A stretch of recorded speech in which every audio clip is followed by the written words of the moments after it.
नमस्कार, मी धनश्री जाधव, तुमचं माझ्या यूट्यूब चॅनलमध्ये हार्दिक स्वागत। तर आज आपण बनवूया तांदळाची खीर।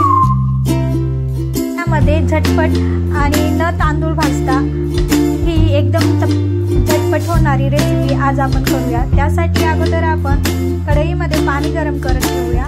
त्यानंतर त्यामध्ये भिजवलेल्या तांदळाचं मिश्रण टाकूया आणि ते खूप गाठी होतात, त्यामुळे त्यांना एकसारखे हलवत राहायचं। एकसारखं हलवल्यामुळे त्या मिश्रणाच्या गाठी नाही होणार। आणि त्यामध्ये आता आपण घोटून घेतलेलं दूध टाकूया, त्यामुळे खिरीला छान चव येते आणि खायला पण खूप छान लागते। दाटसरपणा येतो खिरीला घोटून दूध टाकल्यामुळे।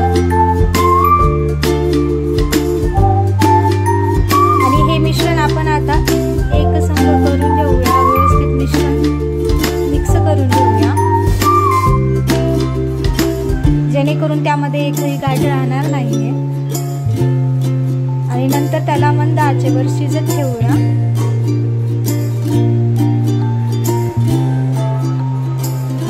व्यवस्थित शिजत आहे, त्यामध्ये आपण आता काजू, बदाम आणि इलायची यांचं मिश्रण टाकूया, त्यामुळे खिरीला खूपच छान चव येते। आणि त्यामध्ये आता आपण साखर टाकूया। साखर टाकल्यानंतर खिरीचा रंगही थोडासा चेंज होतो।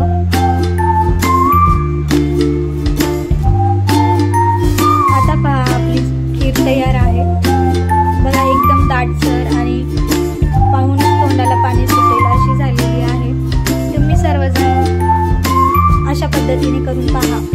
ही आहे आपली खीर। आणि माझ्या चॅनलला नक्की सबस्क्राईब करा, लाईक, शेअर आणि सबस्क्राईब करा।